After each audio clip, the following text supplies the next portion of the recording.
an incomprehensible act of horror, an unspeakable tragedy. My goal is to have this man executed. These are the words of the prosecutors regarding an Ohio man who allegedly lined up his 3 little beautiful baby boys and executed them with a rifle in his front yard. Chad Doerman was in court.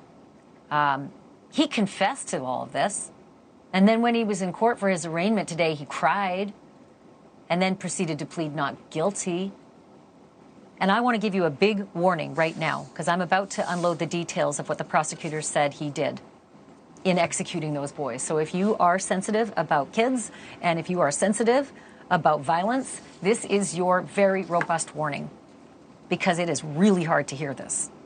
The prosecutors say that Chad Doerman started inside the home by shooting his 4-year-old little boy named Hunter. And then, as the 7-year-old ran for his life, little Clayton, Doerman walked outside and shot the boy in the back as he was running.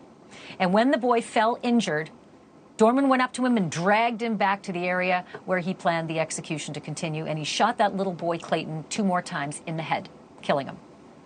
And then, if that weren't enough, he ripped the 3-year-old little boy named Chase out of the arms of his mother, and then he shot that little boy too, killing him.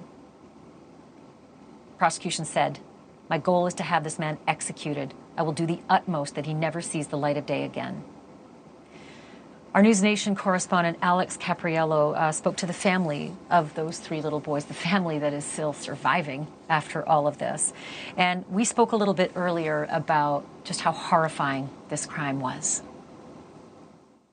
That's right, Ashleigh. I spoke to the boys' aunt, Rachel Brown. She says that she spent the last week comforting her sister, Laura. At this point, the family is in a very deep state of grief as they try to comprehend this massive loss. She tells me that Laura is recovering well from that gunshot wound to the hand, but at the very same time, she feels like her sister will never be the same after this unthinkable tragedy. Rachel asked me to share these pictures of the boys, who she said were happy, funny, goofy, kind, loving children. She also wanted to draw attention to the GoFundMe that's been set up, which has already raised $250,000 for the family. A grand jury convened this week and officially charged 32-year-old Chad Doerman with aggravated murder, kidnapping, and felony assault. Police also released this new body cam, which picks up where the last one was cut off. Originally, we saw Doerman calmly sitting on his front stoop next to his rifle when he was thrown to the ground and cuffed. With this new deputy's video, you can hear the anger in the voices of the first responders who showed up on scene and saw the bloody aftermath. Take a listen. Can you get the wallet out of my back pocket? Shut up, dude. You had the right to remain silent. We also received these new 911 calls from eyewitnesses who tried frantically to get law enforcement to the scene. There's a girl running down the street saying that her stepfather is killing everyone in her family. What did the female say to you? And she says that her stepfather is killing everybody in her house. Can you tell how many people have been shot? I think 2 children. Okay. All right, what was that your I've name, seen. sir? All right, we've got help on the way. If you could just try to stay inside so that you're safe. Ashleigh, a vigil will be held this Sunday at the local baseball fields where the 3 boys played their Little League games. We're told it's both to honor their lives as well as pay respects to the law enforcement who bravely rushed to the scene. Alex was also able to knock on some doors in that community to find out a little bit more about Chad Doerman, and this is what Alex told us. Yeah, that's right, Ashleigh. I actually learned a lot from speaking to many of these neighbors.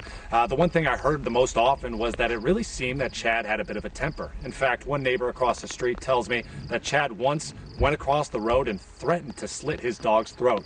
That exact same neighbor, an eyewitness to this tragedy, he says he wishes he could have done more. The man had no emotions. And I will say he didn't snap. This was premeditated murder. When they arrested him, everybody can see on national television, anywhere.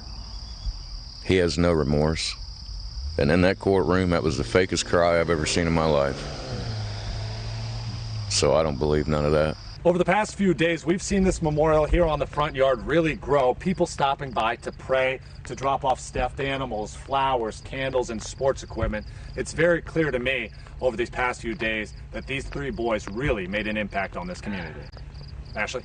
Thank you for watching. Go to newsnationnow.com to find NewsNation on your television provider. And don't forget to click the red subscribe button below to get more of NewsNation's fact-driven, unbiased coverage.